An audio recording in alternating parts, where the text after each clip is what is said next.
What do you mean by inheritance? How many different types of inheritance are there in Python? What is the basic difference between a base class and a derived class? How you can use a super function in Python and how you can handle a constructor in inheritance? ये कुछ questions हैं जो कि inheritance के basis पे पूछे जा सकते हैं। आप इस वीडियो को लास्ट तक जरूर देखिए, क्योंकि जब आप लास्ट तक देखोगे आपको इन सब क्वेश्चंस के आंसर मिल जाएंगे।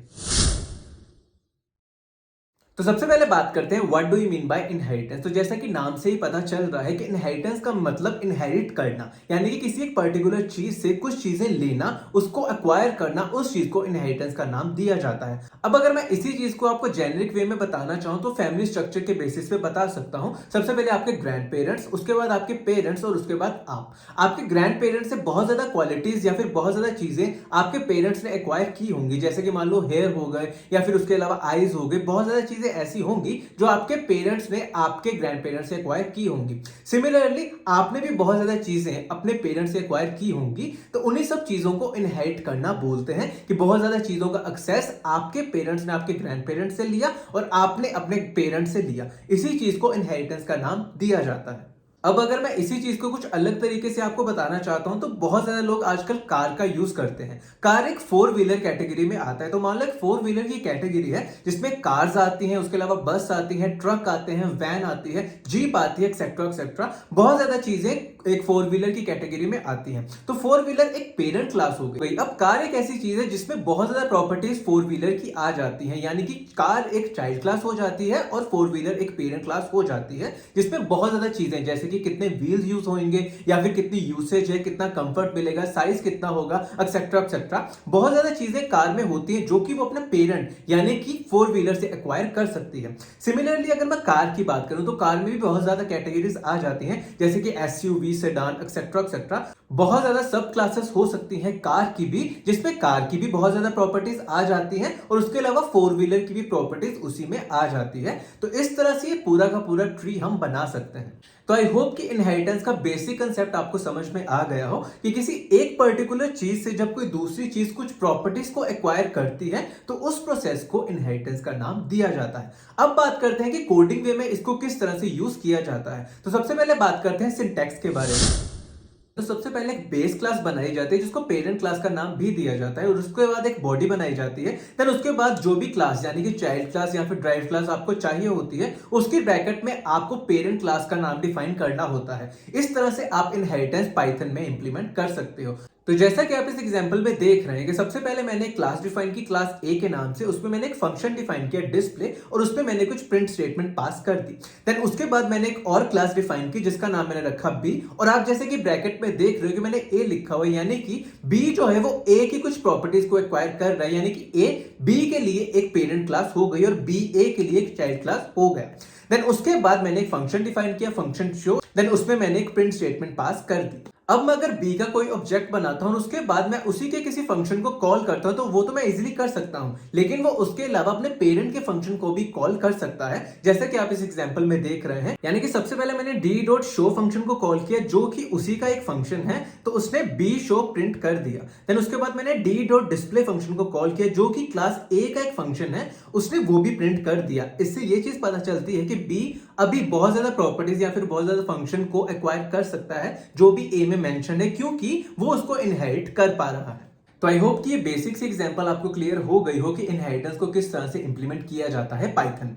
सिंटैक्स के बाद अब बात करते हैं बेस क्लास और ड्राइव्ड क्लास के बारे में। तो जैसे कि मैंने आपको इनहेरिटेंस का कंसेप्ट बताया कि एक पर्टिकुलर क्लास होती है जिससे कोई दूसरी क्लास कुछ प्रॉपर्टीज को एक्वायर करती है, इनहेरिट करती है। तो जिसमें जिस पर्टिकुलर क्लास से वो सारी की सारी प्रॉपर्टी को इनहेरिट किया जाता है उस पर्टिकुलर क्लास को पेरेंट क्लास का नाम दिया जाता है, और जो क्लास वो सारी की सारी प्रॉपर्टीज को इनहेरिट करती है उसको चाइल्ड क्लास का नाम दिया जाता है। तो जैसा कि आप इस एग्जांपल में भी देख रहे हैं कि क्लास ए जितने भी इसमें फंक्शन होंगे या फिर जितने भी इसमें डाटा मेंबर होंगे उन सारे के सारी चीजों को एक्सेस कर सकती है class B.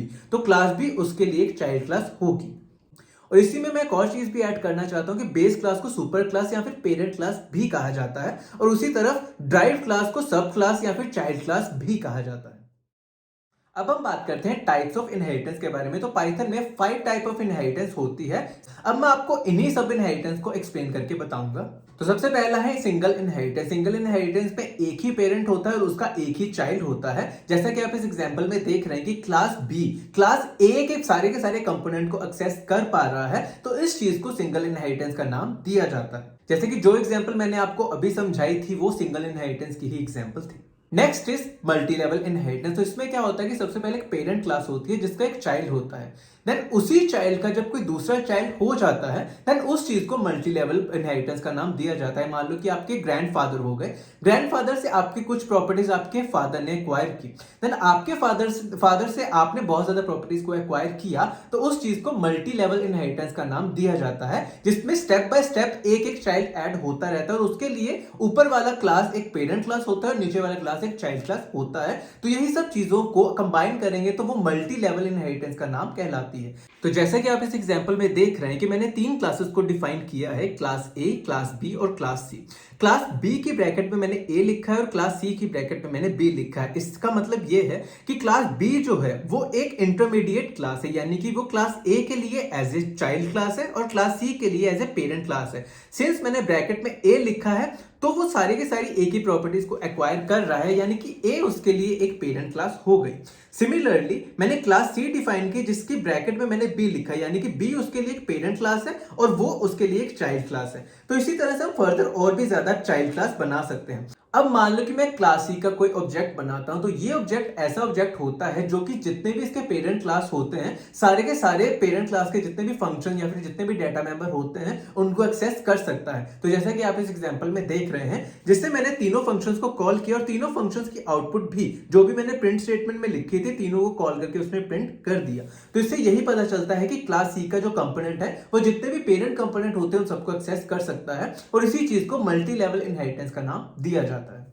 Next is hierarchical inheritance. इसमें क्या होता है कि एक पेरेंट क्लास होती है और उसके बहुत ज्यादा चाइल्ड हो सकते हैं। अब अगर मैं रियल टाइम सिनेरियोस में आपको बताऊं तो एक फादर है, उसके बहुत ज्यादा चाइल्ड हो सकते हैं, तो उस चीज को हियरार्चिकल इनहेरिटेंस का नाम दिया जाता है। इसमें क्या होता है कि जितने भी चाइल्ड होते हैं वो सारी की सारी प्रॉपर्टीज एक्वायर करते हैं अपने पेरेंट से, यानी कि उनका एक पर्टिकुलर पेरेंट होता है जिससे सारे के सारे चाइल्ड उस प्रॉपर्टीज को एक्वायर कर सकते हैं। तो जैसा कि आप इस एग्जांपल में देख रहे हैं कि मैंने 3 क्लासेस बनाई, क्लास ए, क्लास बी और क्लास सी। क्लास बी और सी क्लास ए से ही कर रहे हैं, यानी कि क्लास बी और सी क्लास ए के लिए चाइल्ड क्लास हो गई।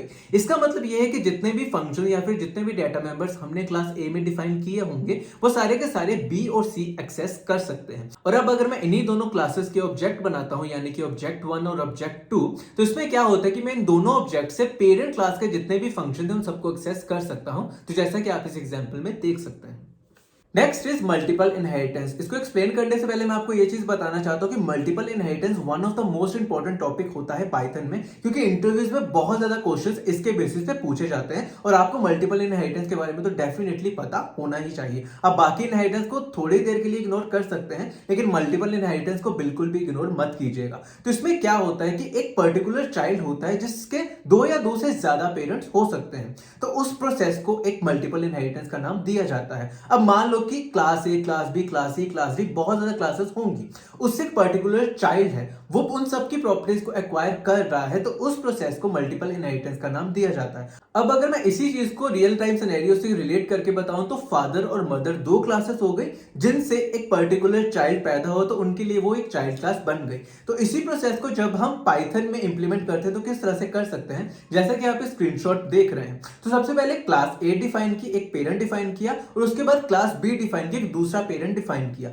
उसके बाद क्लास सी मैंने डिफाइन की जिसकी ब्रैकेट में मैंने ए कोमा बी लिख दी, यानी कि वो दोनों के दोनों पेरेंट्स को जितनी भी प्रॉपर्टीज थी उन दोनों को एक्वायर कर रहा है। पाइथन में ये चीज पॉसिबल होती है, लेकिन जावा में ये चीज पॉसिबल नहीं होती। इसका बेसिक सा रीजन ये होता है कि पाइथन में सीक्वेंशियल मैनर से फंक्शन को कॉल किया जाता है। इसी चीज को इलेबोरेट करके मैं आपको जरूर बताऊंगा क्वेश्चन नंबर 31 और 62 में, जिसमें मैं आपको डायमंड प्रॉब्लम और एमआरओ के बारे में बताऊंगा। अभी के लिए इतना काफी है। तो जैसा कि आप इस एग्जांपल में देख रहे हैं कि सबसे पहले मैंने एक ऑब्जेक्ट बनाया ऑब्जेक्ट 1 के नाम से, जिससे मैं तीनों के तीनों फंक्शन को कॉल कर पा रहा हूं, फंक्शन 1, 2 एंड 3, जो कि क्लास ए, बी और सी तीनों में है। तो जैसा कि आप इसकी आउटपुट में भी देख रहे हैं कि सारी की सारी चीजों को प्रिंट कर रहा है। इट मींस कि सी जो है वो चाइल्ड क्लास है जो कि ए के कंपोनेंट्स को भी एक्सेस कर पा रहा है और बी के कंपोनेंट को भी एक्सेस कर पा रहा है। Next is hybrid inheritance. ये इतना ज्यादा इंपॉर्टेंट क्वेश्चन नहीं होता क्योंकि यूजुअली इंटरव्यूज में ये चीज नहीं पूछी जाती, लेकिन आपको थोड़ा बहुत पता होना ही चाहिए। हाइब्रिड इनहेरिटेंस का मतलब कि जितने भी आपको मैंने अभी इनहेरिटेंस बताई, जब आप वो सब चीजों को कंबाइन करोगे और एक सब क्लास में वो सारी की सारी प्रॉपर्टीज को इंप्लीमेंट करोगे तो एक हाइब्रिड इनहेरिटेंस बन जाती है। तो जैसा कि आप इस एग्जाम्पल में देख रहे हैं कि मैंने बहुत ज्यादा क्लासेस को डिफाइन किया है जिसमें बहुत ज्यादा इनहेरिटेंस हो रही है। साइड पे मैंने लिख भी दिया है कि कौन कौन सी इनहेरिटेंस इस पर्टिकुलर फ्लो चार्ट में दिख रही है। आप इसको अगर रीड करोगे तो आपको लिटरली समझ में आ जाएगा। स्टिल अगर आपको कोई भी डाउट होता है तो कमेंट सेक्शन में जाकर कमेंट जरूर करिएगा। अब हम बात करते हैं सुपर फंक्शन के बारे में कि पाइथन में सुपर फंक्शन क्या होता है। तो बेसिकली मान लो कि आपके पास दो क्लासेस हैं, पेरेंट क्लास और चाइल्ड क्लास। आपने दोनों में ही कुछ फंक्शंस को डिफाइन करा हुआ है। अब जब आप चाइल्ड क्लास से किसी पर्टिकुलर पेरेंट क्लास के फंक्शन को कॉल करना चाहते हो तो आप सुपर कीवर्ड का यूज कर सकते हो। इसमें बहुत ज्यादा केसेस आ जाते हैं। मान लो कि जब आप ओवरराइडिंग करते हैं किसी भी फंक्शन को, यानी कि सेम नेम जो कि पेरेंट क्लास में भी हो चाइल्ड क्लास में भी हो, जब आप उसी फंक्शन को कॉल करना चाहते हो तो आप सुपर कीवर्ड का यूज कर सकते हो। तो ये इसका बेसिक यूसेज होता है। अब हम बात करते हैं कि आप इसको प्रोग्रामेटिकली किस तरह से इंप्लीमेंट कर सकते हैं। जैसा कि आप इस एग्जांपल में भी देख सकते हैं कि सबसे पहले मैंने एक क्लास बनाई क्लास ए के नाम से, जो कि एक पेरेंट क्लास होगी। इसमें मैंने एक फंक्शन डिफाइन कर दिया पेरेंट मेथड के नाम से, जिसमें मैं एक प्रिंट करवा रहा हूं this is a parent method. Then उसके बाद मैंने एक दूसरी क्लास बनाई क्लास बी के नाम से, और जिसकी ब्रैकेट में मैंने ए लिख दिया, जिसका मतलब कि ए उसके लिए एक पेरेंट क्लास बन गई। अब उसके बाद मैंने इसमें एक फंक्शन डिफाइन किया चाइल्ड मेथड के नाम से, और जिसमें मैंने एक प्रिंट स्टेटमेंट लगा दी this is a child method. अब मैं अगर इसी का ही एक ऑब्जेक्ट बनाऊं, मान लो कि मैंने बी का एक ऑब्जेक्ट बनाया ऑब्जेक्ट 1 के नाम से।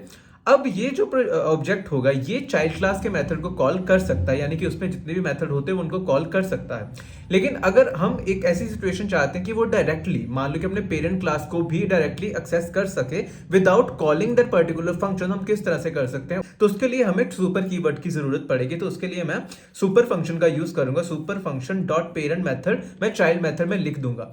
इससे क्या होगा कि वो डायरेक्टली ऑटोमेटिकली पेरेंट मेथड को जाकर कॉल करेगा। हमको एक और लाइन लिखने की जरूरत नहीं होगी उसको कॉल करने के लिए। देन जब हम इसी फंक्शन को रन करेंगे तो जैसा कि आप देख रहे हो कि मुझे this is the child method print हो गया और उसके बाद this is the parent method भी प्रिंट हो गया, यानी ये दोनों फंक्शन एग्जीक्यूट हो गए। अब मान लो कि अगर आपके पास कोई ऐसी कंडीशन आ जाती है कि आपने फंक्शन ओवरराइट किया, यानी कि सेम फंक्शन का नाम आपने चाइल्ड क्लास में भी लिखा और पेरेंट क्लास में भी लिखा है, तो उस टाइम पे आप उस फंक्शन को किस तरह से एक्सेस कर सकते हो उसके बारे में बात करते हैं। अब इस केस में मैंने पेरेंट मेथड को क्लास बी में भी डिफाइन कर दिया और उसके बाद मैंने प्रिंट स्टेटमेंट लगा दी निटमैन टॉक्स और this is parent class in B.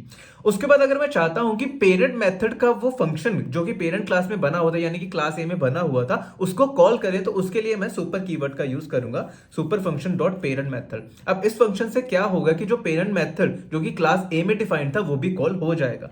अब हम देखते हैं कि हम इस फंक्शन को कॉल कैसे कर सकते हैं। तो जो मैंने ऑब्जेक्ट बनाया था ऑब्जेक्ट 1 के नाम से, उससे मैं पेरेंट मेथड को कॉल करूंगा। अब आप मेरे को ये चीज बताइए कि ये जो मैंने पेरेंट मेथड लिखा ये कौन सा पेरेंट मेथड कॉल होगा। अगर आपका जवाब है क्लास बी का parent method then it will be correct, क्योंकि अब जब मैं इस फंक्शन को रन करूंगा तो आप जो आउटपुट देख रहे हो वो कुछ इस तरह से आपको देखने को मिलेगी। सबसे पहले this is child method print हुआ, यानी कि जो चाइल्ड मेथड था क्लास बी में सबसे पहले वो प्रिंट हुआ। देन उसके बाद दिस इज पेरेंट मेथड जो कि हमने नीचे सुपर क्लास लिखी थी उसके कारण वो पेरेंट मेथड में भी चला गया। देन उसके बाद निटमैन टॉक्स जो कि हमने 17 लाइन पर कंडीशन लिखी थी obj dot 1 dot parent method, वो सबसे पहले क्लास बी के पेरेंट मेथड पर जाकर कॉल करेगा और उसमें से सबसे पहले निटमैन टॉक्स प्रिंट हुआ। देन उसके बाद this is parent class in B print होगा। देन उसके बाद जो हमने सुपर फंक्शन कॉल किया था उससे दिस इज पेरेंट मेथड भी कॉल हो गया। तो आई होप कि ये एग्जांपल आपको समझ में आ गई होगी किस तरह से आप सुपर कीवर्ड का यूज कर सकते हो। अब अगर मान लो कि आप पेरेंट मेथड को कॉल करते हो और मैंने सुपर फंक्शन वहां पर डिसेबल कर दिया है, तो उस केस में क्या होगा कि जो पेरेंट मेथड आपका रन होगा वो सिर्फ और सिर्फ चाइल्ड क्लास का रन होगा, तो जैसे कि आप आउटपुट में भी देख सकते हैं। So this is how we can use super function in Python.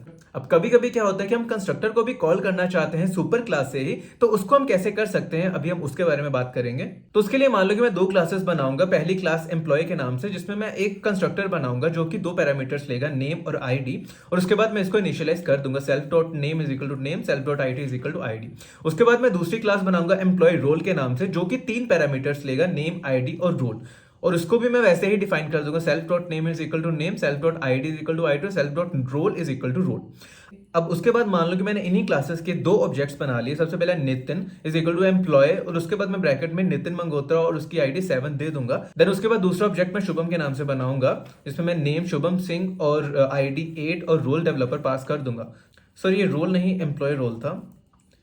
Then उसके बाद मैं इन्हीं के कंपोनेंट को एक्सेस कैसे कर सकता हूँ, जैसे कि मैंने प्रिंट स्टेटमेंट लगा दी Nitin dot name, Shubham dot name, then उसके बाद Shubham dot ID, and in the last Shubham dot role मैं प्रिंट करवा कर देखना चाहता हूँ। देन अभी अगर मैं इस फंक्शन को रन करूंगा तो ये प्रॉपर्ली मुझे सारी की सारी आउटपुट दे देगा, नितिन मंगोत्रा, शुभम 8 और डेवलपर, ये सारी की सारी चीजें जो कि मैंने प्रिंट करवाई थी वो सारी प्रिंट हो गई।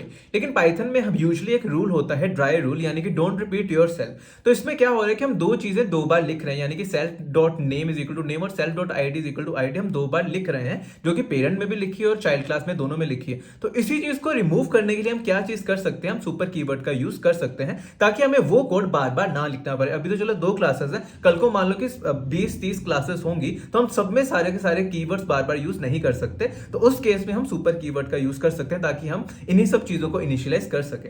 अब मान लो कि अब मैं इन्हीं दोनों चीजों को हटा देता हूं और उसकी जगह मैं सुपर फंक्शन का यूज करूं, super function dot init, then उसके बाद उसमें मैं नेम और ID पास कर दूं। ये दोनों चीजें ऑलरेडी पेरेंट क्लास में इनिशियलाइज हो रही थी, तो मुझे बार बार ये चीजें लिखने की जरूरत नहीं है। अब अगर मैं इसी फंक्शन को रन करूंगा देन सेम मुझे वही आउटपुट देखने को फिर से मिलेगी। तो इस तरह से आप सुपर कीवर्ड का यूज कर सकते हो जब आप कोई भी कंस्ट्रक्टर को कॉल कर रहे होते हो। And in the end 2 concept बहुत ज्यादा इंपॉर्टेंट होते हैं इनहेरिटेंस के बेसिस पे, जिसमें इज इनहेरिटेंस और इज सब क्लास का कंसेप्ट आ जाता है। इसमें हमको ये चीज बताने की जरूरत होती है कि जो भी हम पर्टिकुलर एक ऑब्जेक्ट लेते हैं वो किसी पर्टिकुलर क्लास का इंस्टेंस है या फिर उस पर्टिकुलर क्लास का सब क्लास है या नहीं, उन चीजों को फाइंड करने के लिए। तो इन दोनों चीजों को लिखने का तरीका कुछ इस तरह से होता है। अब मान लो कि आपको कभी ये चीज जाननी हो कि पर्टिकुलर जो ऑब्जेक्ट है वो किस पर्टिकुलर क्लास से बिलोंग करता है, तो उसके लिए आप इस इंस्टेंस का कीवर्ड का यूज कर सकते हो। सिमिलरली अगर आपके पास कोई एक पर्टिकुलर क्लास है और आप चेक करना चाहते हो कि वो किस क्लास को इनहेरिट कर रही है, तो उसके लिए आप इस सब क्लास का फंक्शन का यूज कर सकते हो। तो ये 2 फंक्शंस होते हैं जो कि आप यूज कर सकते हो और इंटरव्यू में इसके बारे में भी काफी ज्यादा पूछा जाता है। अब जैसे कि अगर मैं इन्हीं दोनों फंक्शंस की आपको एग्जांपल देना चाहूं तो किस तरह से दे सकता हूं, जैसा कि आप इस एग्जांपल में देख रहे हैं कि सबसे पहले मैंने क्लास डिफाइन की क्लास A के नाम से और पास कर दिया, इसमें कुछ भी मैंने लिखा नहीं। देन उसके बाद क्लास B और सेम मैंने उसमें भी पास कर दिया। देन उसके बाद मैंने इनके 2 ऑब्जेक्ट बनाए, x is equal to A और y is equal to B का ऑब्जेक्ट, यानी कि x is an object of A and y is an object of B। मैंने ये चीज बना दी। अभी आप ये चीज का ध्यान रखिएगा कि मैंने अभी इसमें कोई भी इनहेरिटेंस नहीं की, यानी कि मैंने B की ब्रैकेट में अभी तक कुछ नहीं लिखा, तो ये दोनों सेपरेट क्लासेस हैं।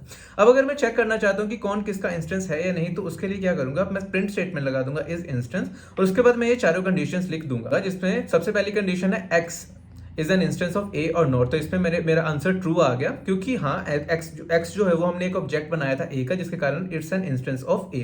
सिमिलरली अगर मैं बाकी भी चेक करूं कि y is an instance of A, it is false, because अभी मैंने कोई भी इनहेरिटेंस नहीं की जिसके कारण कोई भी किसी में रिलेशन बन सके, तो इन दोनों में कोई भी रिलेशन नहीं है। Similarly x is an instance of B, इसमें भी फॉल्स आएगा। देन उसके बाद y is an instance of B, क्योंकि ये सेम क्लास का ऑब्जेक्ट है तो इसलिए ट्रू आ गया। अब अगर मैं मान लो कि ब्रैकेट में उसके A लिख देता हूं, यानी कि मैं इनहेरिटेंस इसमें इंप्लीमेंट करना चाहता हूं, देन उसके बाद क्या होगा कि सबसे पहला जो था x is an instance of A, वो तो ट्रू ही था, अभी भी ट्रू ही आएगा। देन उसके बाद y is an instance of A और नॉट, सिंस हमने एक चाइल्ड क्लास बनाई थी क्लास B के नाम से और A is a parent class of it, तो y जो है, जो मैंने ऑब्जेक्ट बनाया था B का, वो भी A का ऑब्जेक्ट कंसीडर होगा, तो इसलिए इज इंस्टेंस y A, इसका आंसर ट्रू आ गया। देन उसके बाद x is an instance of B, यानी कि x जो है वो B का इंस्टेंस है या नहीं, तो बिल्कुल भी नहीं, वो A का इंस्टेंस है, यानी कि A का एक ऑब्जेक्ट बनाया था सेपरेटली, वो उसको एक्सेस कर सकता है, लेकिन B का वो कुछ भी कंपोनेंट को एक्सेस नहीं कर सकता, तो वो उसका इंस्टेंस बिल्कुल भी नहीं है। तो इसको हम एज ए सबसेट की तरह भी कंसीडर कर सकते हैं कि एक पर्टिकुलर कोई ऑब्जेक्ट दिया है, वो उस ऑब्जेक्ट से बिलोंग करता है या नहीं, उसको चेक करने के लिए हम इस इंस्टेंस कीवर्ड का यूज करते हैं। अब सिमिलरली अगर मैं इस सब क्लास की बात करूं, तो इस सब क्लास का जो सिंटैक्स था, उसमें सबसे पहले हमें क्लास की जरूरत होती थी और उसके बाद क्लास या टपल कुछ भी हो सकता है। तो अब जैसे मैं इसी में प्रिंट करवाना चाहूं स्मॉल x कॉमा A कि स्मॉल x जो है वो इस सब क्लास है A की या नहीं, तो उसको कैसे पता करेंगे। तो जैसे मैं अगर इस फंक्शन को रन करूंगा तो ये मुझे एक एरर थ्रो कर देगा। क्यों एरर थ्रो किया? क्योंकि जो हमारे पास स्मॉल x और स्मॉल y है वो ऑब्जेक्ट्स हैं, ना कि कोई पर्टिकुलर क्लास, तो इसलिए यहाँ पे हमको एरर देखने को मिला। तो आई होप कि आपको इन दोनों में बेसिक डिफरेंस क्लियर हो गया हो कि इस इंस्टेंस जो होता है वो किसी पर्टिकुलर ऑब्जेक्ट को चेक करता है कि वो किसी पर्टिकुलर चीज का इंस्टेंस है या नहीं, और जो इस सब क्लास है वो किसी पर्टिकुलर क्लास को चेक करती है। तो यही इन दोनों में बेसिक डिफरेंस होता है। अब अगर मैं इसी में जो मैंने स्मॉल x और y मेंशन करे थे उसकी जगह अगर मैं कैपिटल A और B मेंशन कर दूंगा तो वो पर्टिकुलरली उस चीज को चेक करेगा। अब जैसे कि आप रिजल्ट्स देख रहे हो कि सिर्फ एक ही केस में फॉल्स आया है कि इस सब क्लास A कोमा B, यानी कि A B की सब क्लास है या नहीं, तो वो ऑब्वियसली फॉल्स ही आएगा क्योंकि A पेरेंट क्लास है और B उसकी सब क्लास है यानी कि चाइल्ड क्लास है, तो इसीलिए इस केस में ये फॉल्स आया है। अब अगर मैं इसी को एक अलग तरीके से आपको एक्सप्लेन करना चाहूं तो कैसे कर सकता हूं। अब हमारे पास कुछ अलग डेटा टाइप्स पड़े होते हैं। मान लो कि डिक्शनरी, मैंने एक डिक्शनरी क्रिएट की dict1 के नाम से। अब मैंने जो ये डिक्शनरी बनाई है dict1, मैं चेक करूंगा is an instance of dict और नॉट, यानी कि वो डिक्शनरी का एक इंस्टेंस है या नहीं, तो इस केस पे मुझे ट्रू आ जाएगा। अब अगर मैं सेम चीज इस सब क्लास के केस में करूंगा, यानी कि इस सब क्लास dict1 डिक्ट, अब इस केस पे ये मुझे फिर से एरर थ्रो करेगा क्योंकि जो dict1 था वो हमारी क्लास नहीं थी। तो आई होप कि ये बेसिक डिफरेंस आपको क्लियर हो गया। तो अब हम बात करते हैं कि आपको इस पर्टिकुलर कंसेप्ट के बेसिस पे कौन कौन से क्वेश्चंस पूछे जाते हैं। तो सबसे पहला क्वेश्चन यही होगा, what is inheritance in Python, give example. तो इसमें आपको इनहेरिटेंस की कुछ डेफिनेशन बताने की जरूरत होती है और उसके बाद आप उनको ये एग्जांपल के बारे में बता सकते हो। Next is what is a base class and derived class in inheritance and how you can define और what is the syntax for both in Python. तो इसके लिए आपको सबसे पहले बेस क्लास और ड्राइव्ड क्लास के बारे में थोड़ा बहुत पता होना चाहिए। सबसे पहले आप उनकी डेफिनेशन के बारे में बता सकते हो और उसके बाद आप उसके सिंटैक्स के बारे में बता सकते हो और ये एग्जांपल आप उनको एक्सप्लेन कर सकते हो। Next question is what are the different type of inheritance. तो जितने भी मैंने इनहेरिटेंस आपको एक्सप्लेन करके बताए हैं, यानी कि single inheritance, multi level inheritance, hierarchical inheritance, multiple inheritance और हाइब्रिड इनहेरिटेंस, इनको आप इस क्वेश्चन में एक्सप्लेन कर सकते हो one by one. Next question is how you can check whether an object is an instance of a particular class or a subclass। तो इसके लिए आप इस इंस्टेंस फंक्शन का यूज कर सकते हैं जो कि हमें ये चीज बताएगा कि वो एक पर्टिकुलर क्लास या फिर सब क्लास का इंस्टेंस है या नहीं। तो इसके लिए आप सबसे पहले उसका सिंटैक्स बता सकते हो और उसके बाद आप उनको ये दोनों एग्जांपल्स के बारे में बता सकते हो। Next question is what is the difference between is instance and is सब क्लास। तो इसमें सबसे पहले आपको दोनों के बारे में थोड़ा थोड़ा बताने की जरूरत होती है और उसके बाद आप उनको ये एग्जांपल दे सकते हो। Next question is how Python handle constructor in inheritance. तो इसमें आप जो मैंने इनिट कीवर्ड और सुपर कीवर्ड के बारे में आपको बताया था इनहेरिटेंस में, उनके बारे में आप बता सकते हो और ये प्रॉपर एग्जांपल दे सकते हो। Next is what is the purpose of A super function in Python. तो इसमें सबसे पहले आपको सुपर फंक्शन के बारे में बताने की जरूरत होती है, उनके यूजेस क्या क्या होते हैं उन सब की चीजों के बारे में बताने की जरूरत होती है और उसके बाद आप उनको ये एग्जाम्पल दे सकते हो। तो ये सारे के सारे क्वेश्चंस हैं जो कि इनहेरिटेंस के बेसिस पे पूछे जाते हैं। आई होप कि ये सारे के सारे क्वेश्चंस के आंसर आपको क्लियर हो गए हों। स्टिल अगर आपका कोई भी डाउट रहता है तो आप कमेंट सेक्शन में जाकर कमेंट करके जरूर पूछ सकते हैं, मैं डेफिनेटली उन सब कमेंट्स का रिप्लाई करूंगा। इसी के साथ आज के लिए बस इतना ही, फिर मिलते हैं अगली वीडियो में। धन्यवाद।